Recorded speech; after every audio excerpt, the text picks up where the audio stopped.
요한계시록의 7교회, 그 중에 세 번째 교회 버가모 교회 7번째 말씀을 전합니다. 요한계시록은 2장과 3장에 요한이 봤던 첫 번째 환상이 나옵니다. 그것은 바로 7교회에 대한 환상입니다. 당시 소아시아 터키 지역에 있는 7개의 교회이고, 그 교회의 모습을 통해서 이것은 장래 교회들과 현재의 교회들까지 아울러 우리에게 말씀하시는 그 많은 음성들이 있습니다. 7교회에 대한 이 환상의 내용은 각 교회마다 총 5가지 순서로 기록이 되어 있습니다. 그 첫 번째는 그 교회를 향하여 말씀하신 예수님의 모습과, 그리고 두 번째가 칭찬, 세 번째가 그 교회에 대한 책망, 네 번째가 그 책망으로 인한 주님의 명령, 다섯 번째가 그 명령을 지킨 자, 즉 이긴 자들에게 주신 약속의 말씀, 5가지 순서로 되어 있습니다. 우리는 지난 시간까지 이긴 자에게 주신 약속, 그 전반부 부분만 조금 듣고 말씀을 마쳤고, 오늘은 이어서 계속해서 말씀드립니다. 이 버가모 교회는 성경의 계시록에만 나옵니다. 그래서 이 버가모 교회는 배경을 반드시 알아야 됩니다. 13절 말씀 보면 버가모 교회의 배경이 나옵니다. 예수님은 버가모 교회를 이렇게 설명하십니다. 사단이 보좌 위에 앉아서 다스리는 사탄의 왕국. 버가모 지역은 사단의 왕국입니다. 이것은 주님이 직접 말씀해 주신 겁니다. 그렇기 때문에 이 버가모 교회는 다른 교회들과 달리 매우 강력한 핍박을 받았던 교회입니다. 그 증거가 바로 충성된 증인 안디바라는 순교자를 예수님께서 이 계시록에서 직접 실명을 말씀하시며 칭찬하실 정도로 이 버가모 교회가 당시 엄청난 신학에 대한 핍박과 박해가 있었습니다. 그런데 신기한 것은 이 버가모 교회는 이 안디바만 있었던 것은 아닙니다. 이 안에는 이와 반대된 사람들도 있습니다. 바로 발람의 교훈과 이 니골라당의 교훈을 지키는 자들이 있었습니다. 이들은 한마디로 이 안디바처럼 핍박과 순교를 당하지 않고도 예수 편하게 믿을 수 있다. 안디바처럼 고난당하지 않고도 예수 믿을 수 있다. 이거 가르쳤던 사람이에요. 이들이 가르쳤던 것은 한마디로 이원론적 영지주의로, 우리는 영적으로 예수 믿으면 육적으로 죄를 지어도 상관이 없다는 겁니다. 그래서 무율법주의와 타협주의 신앙을 가르쳤습니다. 그래서 오늘 말씀에도 기록되어 있는 것처럼 우상숭배할 자들은 우상숭배하고 괜찮은 거예요. 왜? 내 영이 예수 믿으면 되니까. 혹시 여러분 중에 그런 분 계십니까? 나 그냥 예수 믿어. 예수 믿으니까 돼. 그렇지 않습니다. 예수 믿는 사람은 삶이 달라야 됩니다. 말씀에 순종이 있지 않은 한 그것은 예수 믿는 게 아닙니다. 하나님께서는 우리에게 영만 주신 것이 아니라 육체를 주셨습니다. 여러분 육체로도 예수 믿으셔야 됩니다. 16절 보시면, 그래서 예수님께서 그들을 향하여 책망하시며 명령하십니다. 너희 회개해라. 버가모 교회에 대한 예수님의 명령 아주 단순해요. 회개해라. 이거 하나예요. 발람과 니골라당의 교훈을 회개해라. 그러면서 너희가 회개한 자, 그래서 이긴 자들에게는 내가 2가지의 약속을 성취시켜 주겠다. 그것이 바로 17절 말씀입니다. 첫 번째 약속이 감춰진 만나 주겠다. 너희 회개해서 이긴 자가 되면 감춰진 만나를 주겠다. 우리가 지난 시간에 이 감춰진 만나, 이 전반부 말씀에 대해서 우리가 들었습니다. 이 감춰진 만나는 2가지 영역으로 해석해야 됩니다. 첫 번째는 성경의 문맥적인 해석입니다. 이 성경의 배경과 문맥을 가지고 해석을 해야 돼요. 지난 시간 말씀드렸습니다. 자, 이것만 생각하시면 돼요. 버가모 교회 한 교회 안에 어떻게 순교자 안디바와 이와 반대되는 예수 마음대로 믿어도 된다는 발람과 니골라당의 교훈을 지키는 자들이 어떻게 같이 존재할 수 있을까요? 이건 색깔이 너무 다르잖아요. 한 교회 안에 전혀 다른 종류의 신앙을 가진 사람들이, 완전 반대인 사람들이 이 안에 어떻게 존재하냐고요. 같은 교회 안에서 같은 말씀을 듣고 같이 예배하는데 어떻게 그 안에 안디바가 있고 그와 반대된, 완전히 반대된 이단들이 있을 수 있죠? 여러분, 그 이유가 바로 만나가 감춰졌기 때문입니다. 여기서 이 만나는 하나님 말씀입니다. 여러분, 항상 기억하세요. 하나님 말씀은 감춰져 있습니다. 무슨 말이냐면 우리가 이 시간 여기서 똑같이 예배드려도 이 말씀을 다 듣는 건 아니에요. 우리가 똑같은 시간에 똑같은 말씀을 듣고, 누구는 이 말씀을 듣고 깨닫는 사람이 있고, 신기하게도 말씀을 듣고 누군가 얘기해 보면 전혀 다르게 말하는 자들이 있습니다. 그 이유는 하나님의 말씀은 감춰져 있기 때문입니다. 다시 말해서 하나님의 말씀은 공개된 성경책이고, 공개적으로 목회자가 앞에서 설교를 하더라도 이거는 감춰진 만나기 때문에 누구나 그 음성을 다 듣는 건 아니에요. 누구나 다 깨달는 건 아닙니다. 그래서 같은 말씀을 듣고도 누구는 힘이 나고 소망을 갖습니다. 근데 신기하게도 누군가는 믿음을 잃어버린 사람들이 있어요. 시험에 드는 사람이 있습니다. 어떤 지점에 넘어지는 사람들이 있습니다. 분명 같은 말씀을 들었는데도요. 그런데 예수님께서 약속해 주셨습니다.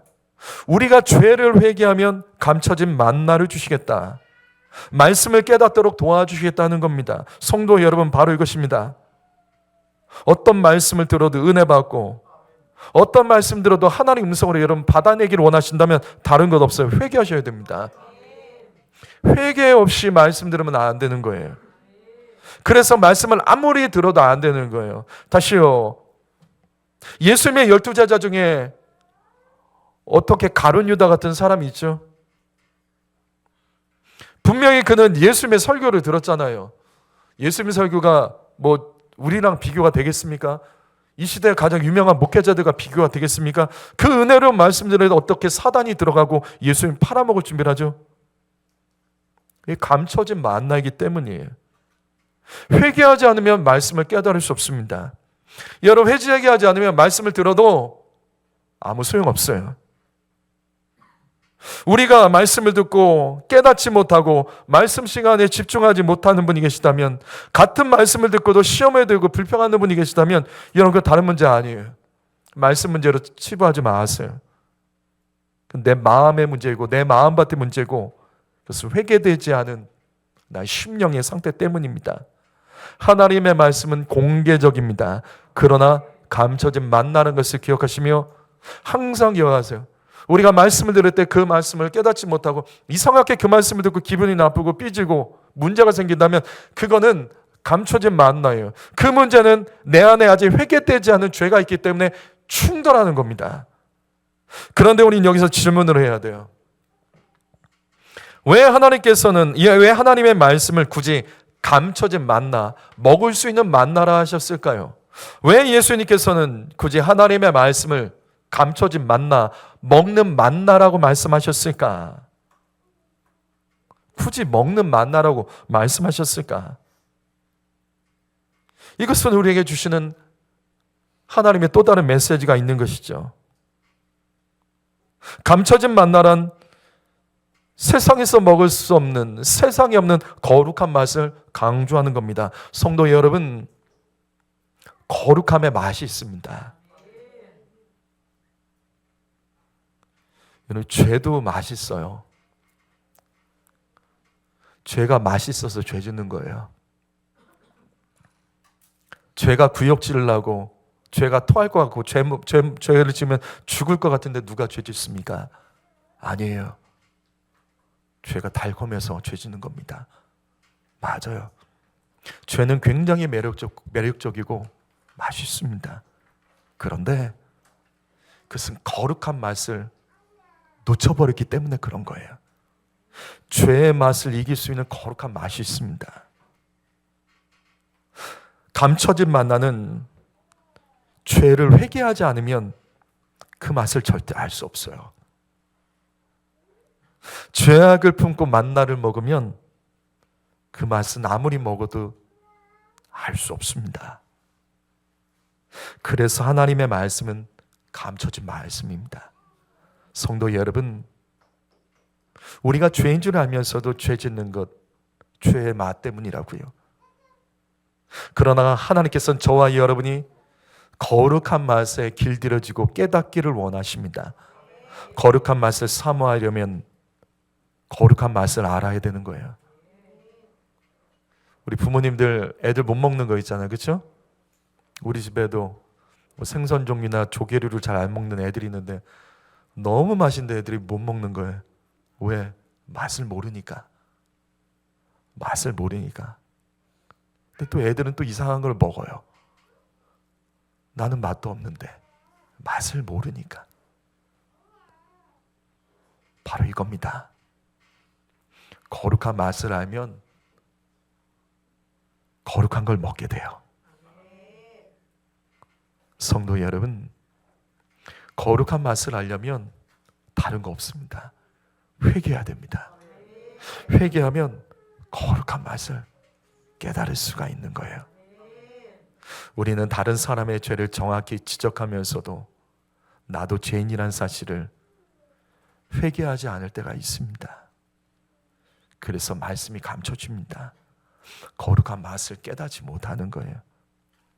성도 여러분, 다시 말씀드립니다. 하나님의 말씀은 누구에게나 공개적입니다. 그러나 같은 말씀을 들어도 그 말씀을 맛있게 먹는 사람이 있고 그 말씀 때문에 시험에 들고 불평하고 원망하는 사람들이 있습니다. 그건 다른 문제가 아닙니다. 죄의 문제입니다.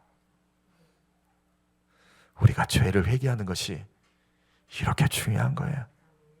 예배 시간 앞에 먼저 죄를 회개하고 성령 임재를 구하는 기도가 그래서 중요한 겁니다. 성도 여러분, 회개하고 감춰진 만나의 그 맛을 깨닫는 저와 여러분 되기를 주님의 이름으로 축복합니다. 그렇다면 감춰진 만나를 주시겠다. 이것의 두 번째 의미는 무엇일까?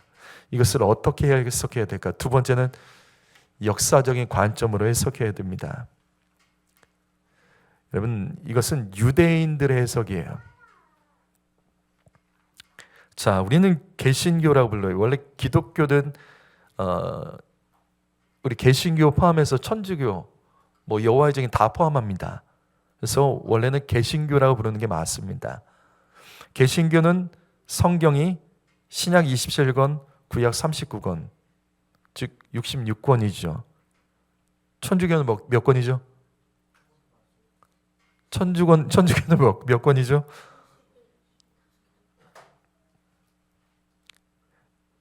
예, 그냥 7권만 많다고 생각하시면 돼요. 자, 신약은 똑같아요. 구약이 다릅니다. 구약만 7권이 많아요. 그래서 천주교는 우리랑 같은 성경을 보는데도 참 이상 신비로운 이야기들을 많이 하는 것들이 있어요. 뭐 천사 얘기나 그런 것들 많이 신비로운 얘기를 하는데 천주교 가지고 중요한 특색이 있어서 그래요. 어쨌든 천주교의 구약 성경은 7권이 더 많은데 그 중에 마카비 들어보셨습니까? 우리는 잘 알죠. 마카비, 유대의 독립을 위해서 운동했던 마카비서가 있습니다. 천주교의 성경의 구약 성경에 마카비 상과 하가 있어요. 그들은 마카비라고 부르지 않고 마카베오라고 부릅니다. 마카베오 하 2장 5절과 6절 말씀. 그 천주교의 성경 또 이렇게 그 사이트가 있어요. 들어가서 찾아봤더니 이렇게 되어 있습니다. 한번 읽어보실까요? 가로는 읽지 마시고 한번 읽어봅니다. 시작.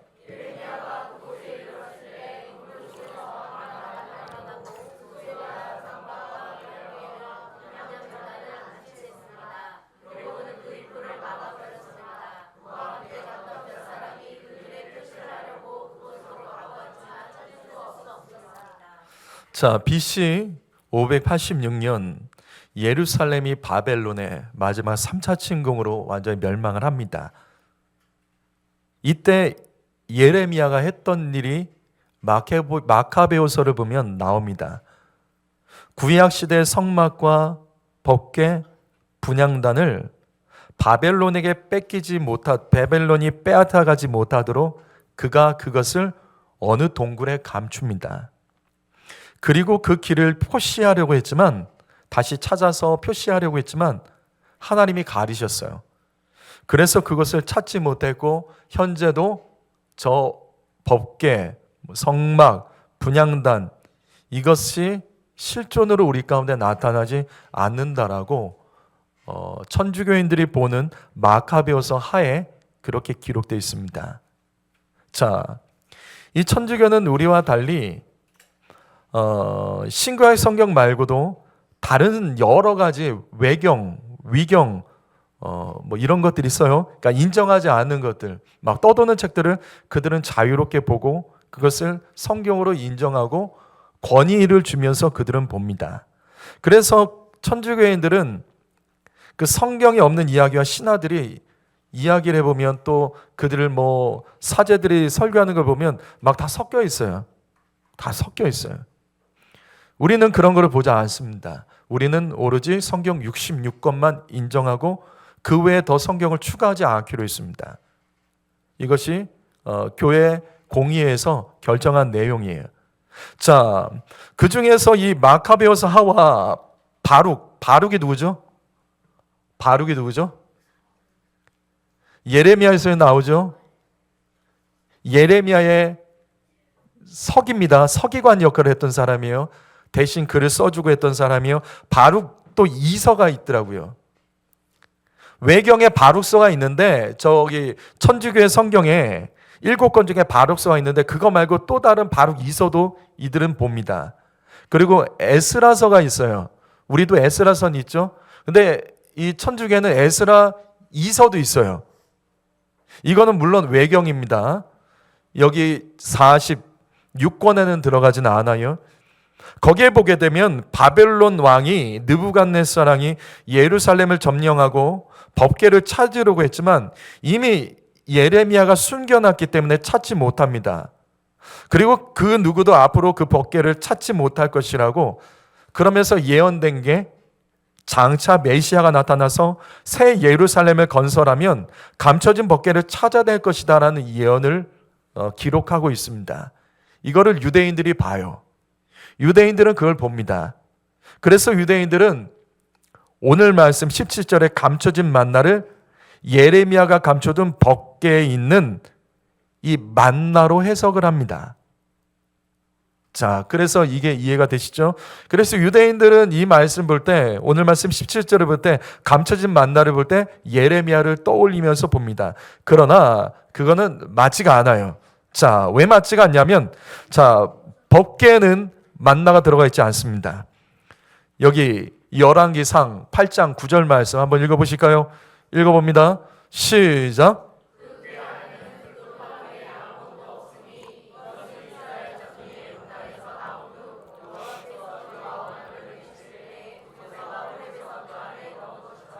이 똑같은 말씀이 역대하 5장 10절에도 나옵니다. 이건 우리가 알고 있는 상식과 다르죠.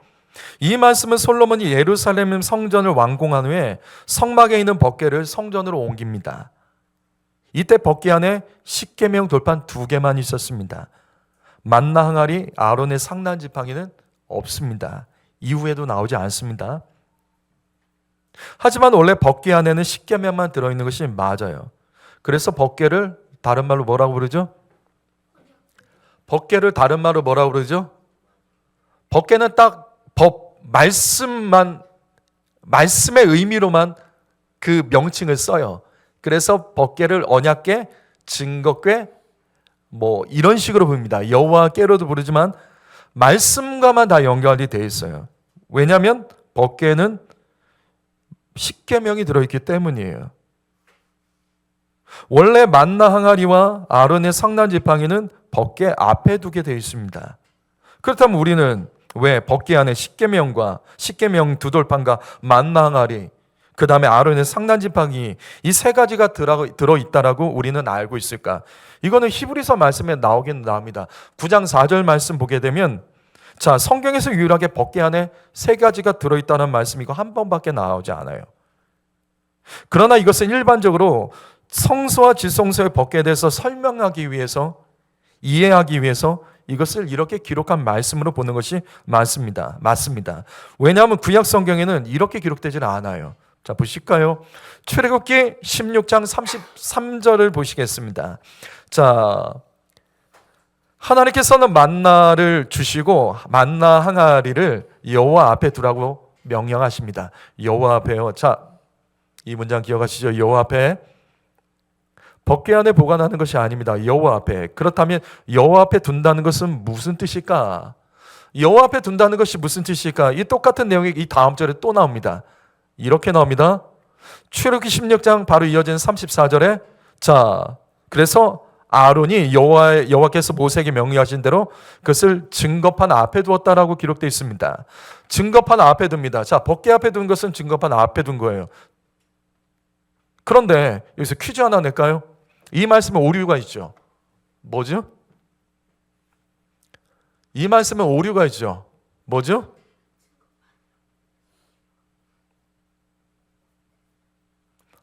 오류가 있잖아요. 뭐가 있죠? 그게 증거판이 뭐예요? 예. 증거판이 왜요?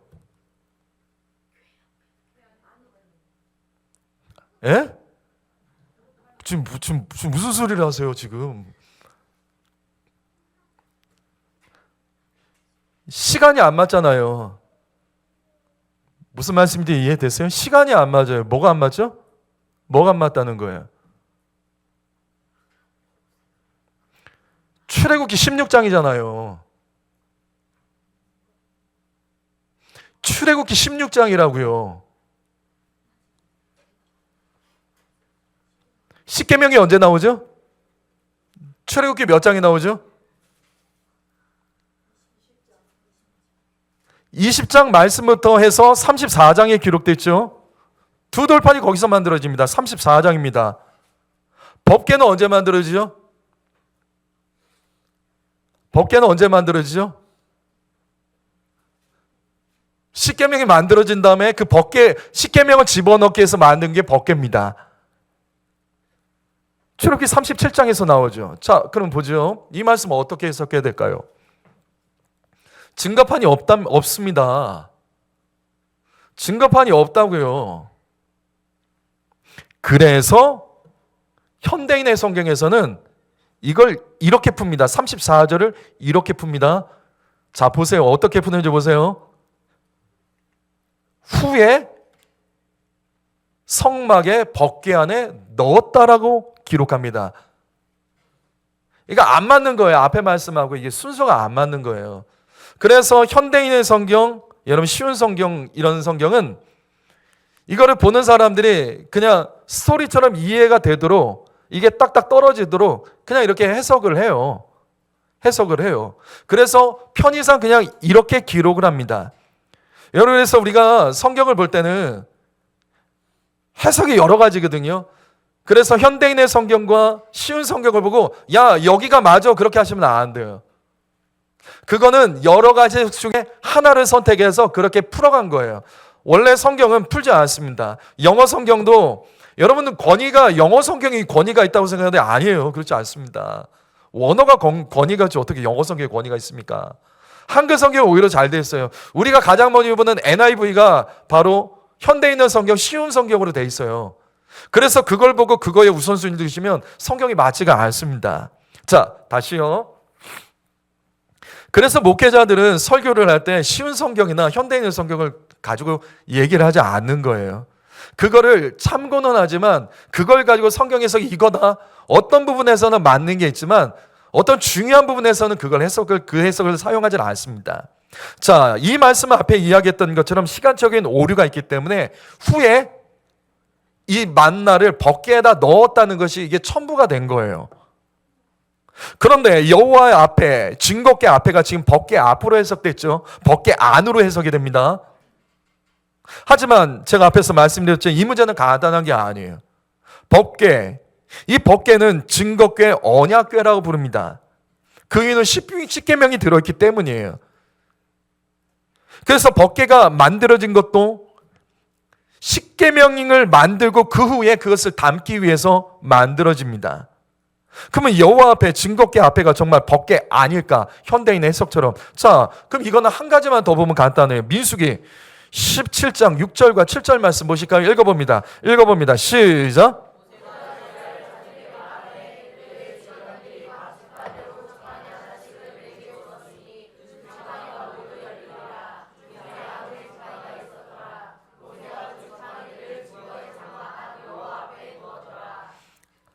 자, 얘들아, 예배 시간 왔다 갔다 하는 거 아니야. 그러지 마. 자, 이 말씀은 아론의 권위를 세워주기 위해서 12지파의 지도자들에게 너희 각각 지팡이 하나씩 갖고 와.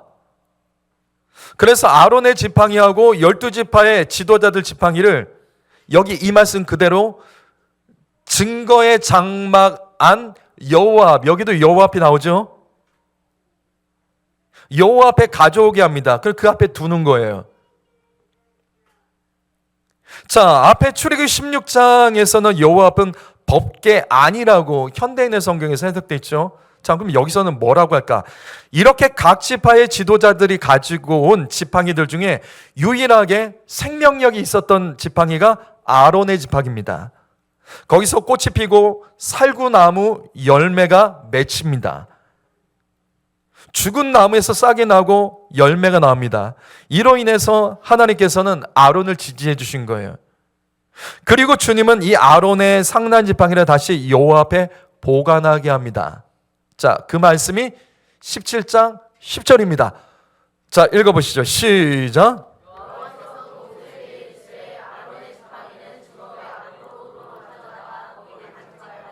자, 모세가 아론의 상난 지팡이를 도로 그 자리에 갖다 놓습니다. 어디에 갖다 놓냐면 증거궤 앞에 둡니다. 안이 아니라 앞에 둡니다. 여호와 앞에서가 여기선 증거궤 앞으로 되죠. 증거궤 앞에 보관합니다. 성경에는 그 어디도 아론의 상난 지팡이가 신약 성경과 히브리서 말씀을 제외하고는 구약 성경 말씀 구약 성경에서 원래 기록된 말씀을 보게 되면 십계명 안에, 그 법궤 안에 들어가지 않습니다. 자, 다시 반복합니다. 법궤를 법궤라고 부르고 증거궤, 언약궤라고 부르는 이유는 십계명이 들어있기 때문이에요. 원래 법궤 앞에 이 상난지팡이와 이 만나가리를 두게 돼 있습니다. 그것을 후에 집어넣었다라고 말하는 사람들도 있어요. 그래서 집어넣었다라고 말하는 사람들이 있지만 다시요, 여기 보시면 들어있지 않습니다. 이후에는 없어집니다. 이후에는 이 솔로몬 시대에 와서는 만나가리와 상난지팡이가 사라집니다. 그래서 예레미야가 법궤를 숨겼다고 할 때 그 안에 만나가리가 들어있다는 해석 자체는 맞지가 않는 겁니다. 이거는 성립되지가 않는 거예요. 그리고 두 번째로 이 만나를 역사적인 관점으로만 이해하면 안 되고, 이건 요한복음을 통해서 이 의미를 이해해야 됩니다. 우리 여기 말씀 한번 읽어볼까요? 요한복음 6장 35절 읽어봅니다. 시작.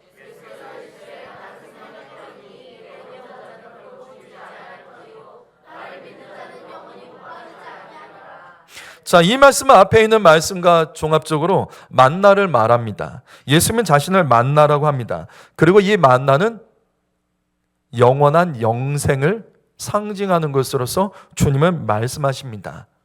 다시 반복해서 말씀드리면 요한복음에서의 만나는 결국 예수님이 주시는 영원한 생명을 말하는 거예요.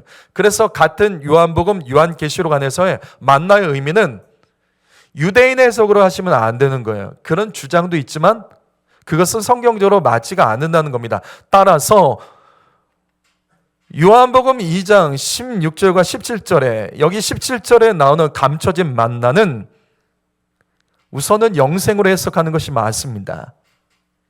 발람과 니골라 당의 우상에 바쳐진 음식을 먹는 자들이 하나님의 심판을 피할 수 없지만, 죄를 회개하는 자들은 생명의 만나이신 예수님으로 말미암아 영생을 얻게 된다. 따라서 여기 감춰진 만나는 종합적으로 하나님의 말씀을 깨닫는 것과 영원한 생명으로 예수님께서 약속하신 것으로 이 말씀은 해석해야 되는 겁니다. 성도 여러분, 복잡하고 귀찮아도 이걸 해야 돼요. 왜냐하면 요한계시록은 해석을 잘해야 돼요. 이걸 잘못 해석하면 이단이 여기서 다 나오고 별게 다 나와요. 성경적으로 우리는 보고 이거를 해석해야 됩니다. 성도 여러분, 그리고 우리는 이 말씀 다시 반복합니다. 이 모든 약속의 성취는 회개하는 자에게 주어집니다. 회개하면 말씀을 깨달을 수 있고 회개하면 영원한 생명을 얻을 수 있습니다. 여러분, 우리는 정말로 죄인입니다. 그런데 우리는 스스로 우리의 죄를 잘 인정하지 못합니다. 분명 말씀만 똑바로 들어도 우리가 죄인이라는 사실을 분명히 알 수 있는데, 우리는 사실 많은 말씀을 들었지만 우리의 죄에 대해서 애통함이 없이 예배를 드리며 예수 믿으면서 스스로 만족하며 살아가고 있지는 않는지 우리는 이 시간 돌아봐야 됩니다. 성도 여러분, 모든 것은 죄에 대한 회개로부터 시작되어야 됩니다. 우리의 구원도, 인생의 축복도, 우리가 또한 말씀을 깨닫는 것도, 우리가 하나님의 뜻을 이루는 모든 것도 회개하라는 그 음성의 순종으로부터 되어진다는 사실을 기억하며, 오늘 주님께서 우리에게 약속하신 이 버가모 교회를 향해서 주시면서 귀 있는 자는 교회들이에요. 교회가 아니라 교회들, 그 시대의 교회뿐만 아니라 이 시대의 교회, 장차 모든 교회들이 주신 동일한 말씀은 회개해야지만 너희 말씀을 깨달을 수 있고 회개하지만 영원한 생명을 얻을 수 있다는 이 말씀을 통해서 성도 여러분, 우리의 심령이 더욱더 죄에 대해서 애통한 마음을 가지고 말씀을 듣고 그 안에서 생명을 얻어 살아가기를 주님의 이름으로 축복합니다. 기도하겠습니다.